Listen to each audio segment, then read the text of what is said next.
The story begins with a news report about another shooting that has taken 2 innocent lives in Seattle. According to police sources, the same unusual high-tech assault weapon was used during the shooting.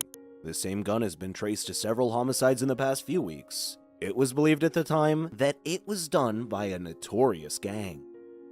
Lieutenant Frank Castle, aka the Punisher, finds his way to a warehouse by the ports where black market arms dealer Kane is tending to a shipment of weapons. Punisher takes out his men and mercilessly kills everyone in his way. When he came out to where Kane was hiding, armed soldiers waited and surrounded him with guns aimed at him. Kane slips out of the warehouse when it suddenly bursts into flames. When he thinks he has escaped death, Punisher brazenly walks out of the fire unscathed and lifts Kane. He tried to interrogate him about the weapons, but he brutally breaks off his arm when he refuses to cooperate. From a distance, Natasha Romanoff, aka the Black Widow, calls in S.H.I.E.L.D. reinforcements after witnessing Punisher compromise their top-secret operation. When Punisher tries to take Kane away, Black Widow shows up and explains that director Nick Fury of S.H.I.E.L.D. wants to talk to him. She claims they have been watching Kane's operation, hoping to find the supplier and take down the criminal network. Punisher explains that while S.H.I.E.L.D. plays with their spy games, he stops these criminals with no court or prison, just a bullet to the head. Black Widow claims that he is short-sighted and demands he surrenders Kane to them. When Punisher refuses, a battle ensues between the two. The two exchange punches, but when Punisher struggles to beat Black Widow in hand-to-hand combat, he pulls out his gun on her. Although Black Widow is faster than the Punisher, she lacks the strength to deal a significant blow to him. While Punisher lacks accuracy in his attacks to land any attack on her, suddenly, Director Fury arrives and stops their fight. Punisher dashes toward him while taking out his armed soldiers Fury brought with him. Punisher then urged him to have his soldiers put their weapons away when Black Widow knocks him out with a paralyzing needle. During their altercation, Kane escapes and disappears without a trace. Punisher later wakes up on a S.H.I.E.L.D. aircraft and cuffed to the chair. Despite their shared history, Director Fury is shocked to find him become a self-appointed judge, jury, and executioner who thinks he's above the law. Fury claims that when attacking low-level thugs, they left him alone to do his thing. Still, he was starting to escalate his attacks on high-level targets. He has become a liability when he compromised their operations. Punisher claims that their so-called operations have cost him many innocent lives while they play things by the book. S.H.I.E.L.D. is so focused on winning the war that they forgot the people caught in the crossfire. Fury explains that they must focus on eliminating the entire network, not just a branch. He then reveals the true enemy is the international criminal organization, Leviathan. Fury shows that not only are they dealing with high-tech specialized assault weapons, but they have also acquired S.H.I.E.L.D.'s proprietary weapons technology. They're determined to track down the manufacturers of said guns before they use S.H.I.E.L.D.'s technology for terrorism, which they intended to have Kane lead them to it. With Kane's disappearance, they are forced to ask Punisher for the information he got from Kane. Fury threatens to lock him up if he doesn't cooperate, but Punisher is confident that Fury needs his help. Fury offers him his freedom in exchange for his help in tracking down Kane, and teaming up with Black Widow on a mission to stop Leviathan. Later, Punisher and Black Widow find themselves in Slovenia, where they come across a Russian base for biological weapons research. Black Widow explains that Leviathan is a terrorist organization created by a formerly secret division of Russian intelligence. After Russia collapsed, they went underground and spread across the world. They expanded their power by basing themselves in economically poor regions devastated by recurring wars. They were involved in every evil deed known to man: human trafficking, assassination, terrorism, and even drugs. Black Widow suggests moving when it gets dark while under cover of night, but Punisher claims wasting time will cause more victims. They break into the facility by hitching a ride in one of their transports. After stealthily taking out the guards, they make it inside, where they find hundreds of capsule pods with humans inside. Unsure of what they were for, when Punisher sees Kane, he breaks off with Black Widow and goes rogue.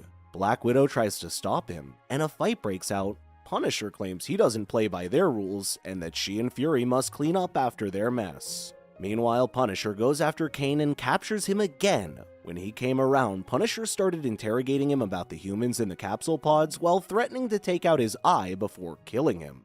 Kane pretends to cooperate when he grabs his phone, which suddenly shone bright and blinded Punisher with enough time for him to escape. Black Widow tries to salvage their mission after Punisher goes rogue on her. She knocks out some scientists while checking through their servers. Black Widow rushes to the enemy and fights him in close combat. She can't land any blows, so she decides to shoot him with a gun, but he disarmed her when he suddenly called out to her by her first name. She quickly recognized him as Elias Starr, her former lover and an ex-SHIELD scientist who was presumed dead. It turns out that he was the one who leaked the technology to Leviathan. He explains that Leviathan offered him a chance to become a real warrior and become worthy of her love. Being one of the greatest spies in the world and a member of the Avengers, he felt that an ordinary man couldn't keep up with her. He claims that she always chose missions and the Avengers over him. He later suggests talking to Orion, a high-ranking member of the organization, to take her as a member so they can be together again. Before she answers him, she asks about the humans in the capsule pods. Elias explains that these are the best spies in the world, which Leviathan abducted. He claims that they are to be the vanguard of a new world that will wake up with powers of their own and transform into living weapons. He realizes that he's developed a serum for strengthening the body and reconditioning technology. To ensure his project work, he tested it on himself, which proved effective in seeing his results. Elias explains that these soldiers will be deployed anywhere they are needed and sold to the highest bidder anywhere in the world. Pretending to agree, Black Widow gets close enough to knee him in the chest. Out of nowhere, the computers go down and the facility goes into lockdown. Black Widow struggles to get a punch in as Elias deflects and parries all of her attacks. She gets the upper hand when she catches him off guard and shoots a paralyzing needle at his knee. Unable to finish him off, Black Widow gets distracted when all the glass windows break, and Elias breaks through her defenses, getting several punches in. Punisher arrives to catch her, who gets thrown down from the rails. With a push of a button, Punisher blew up the entire facility. They both escape in an aircraft, unable to complete either of their missions. Punisher and Black Widow make their way to a SHIELD offsite base to find Amadeus Cho, a genius scientist, to crack the encryption on Kane's phone, which Punisher retrieved. Amadeus discovers sophisticated software installed on the phone, with several layers of security locks on it. Out of nowhere, the computer alarm goes off, and the phone glows brightly, covering the room. When Punisher acts bizarrely, Black Widow kicks him away while Amadeus works on shutting down the phone. Punisher blacks out and goes on a frenzy. Armed SHIELD soldiers try to stop him, but they don't stand a chance against him. Unable to shut down the program, Black Widow keeps Punisher preoccupied while Amadeus destroys the phone and breaks the mind control. Punisher sees the aftermath when he goes berserk and surrenders himself, albeit Black Widow trying to acquit him of his actions. Black Widow reports back to Director Fury and tries to speak on his behalf, explaining that the enemy brainwashed him.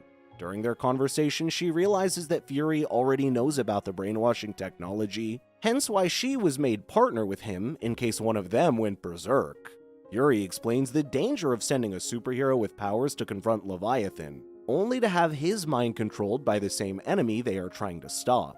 It was also revealed that Fury knew about Elias, which is why he anticipated this would happen after realizing Elias stole classified data from SHIELD. He also reveals that Elias got a hold of the super soldier serum used on Captain America when SHIELD was keeping stock of their blood samples in a lab in case of an emergency. Punisher is incarcerated for his actions, but Black Widow convinces him to pick up the mantle again and to help her stop Leviathan. They later meet Ren in Hong Kong, an information broker in the criminal underworld. He explains that Ren owed him when he contacted Punisher when his daughter was kidnapped and murdered. Punisher explains how Kane is tied with the Leviathan and planning a large auction for their bioengineered soldiers. Ren initially hesitates as he fears leaking the information would undoubtedly place a target on his head, and given that he still has 2 other daughters, he has so much to live for. He's later convinced and tells them the auction will happen in Madripoor, which Punisher claims is a haven for criminals. Punisher and Black Widow set out for Madripoor when Director Fury informs them of the news about Leviathan's biosoldiers wreaking havoc in the center of Dubai as a demonstration of its power. They later quickly arrive at Madripoor, where the auction is about to start, and they stealthily make their way to the auction. They later realize the welcoming party from Leviathan quickly surrounds them. Punisher starts shooting at the biosoldiers, but Black Widow convinces them not to kill them as the organization initially abducted them to become lifeless killing machines. When their exit is cut off and the biosoldiers overrun them, the Hulk arrives and clears a path for them. Elias later shows up and uses his brainwashing device that flashes bright lights. When they realize that Hulk is immune to the brainwashing, Amadeus shows up behind the Hulk, giving them nano-protective glasses that make them resistant to the brainwashing signals Leviathan is using. When Elias fails to brainwash the Hulk, he runs away and Black Widow chases after and catches up to him. Black Widow finally has her rematch with Elias. Elias explains that he sacrificed everything to obtain this power to be by her side. Black Widow is furious for claiming to have done heinous acts in her name and making her responsible for his crimes. Elias got a lucky kick in and sent Black Widow to the catwalk's edge, barely hanging to the railing. Black Widow explains that she has always loved him for who he was.